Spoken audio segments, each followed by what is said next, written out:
સુરત ખાતે નકલી telephone exchange પર ગુજરાત એટીએસના દરોડા.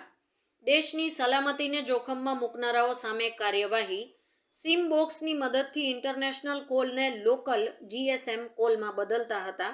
સિમ બોક્સ તથા 31 સિમ કાર્ડ સાથે 2 આરોપીઓની ધરપકડ. સૌરભ સરકાર અને પ્રેમ ઉર્ફે બોની બિપિનચંદ્ર ટોપીવાલાની ધરપકડ. ગુજરાત એટીએસને ઇનપુટ મળેલ કે સુરત શહેરમાં મૈધરપુરા વિસ્તારમાં આઈએસડી કોલની આડમાં લોકલ કોલ બનાવી અને દેશની આંતરિક સલામતીને જોખમમાં મૂકવાનું એક રેકેટ ચાલી રહ્યું છે.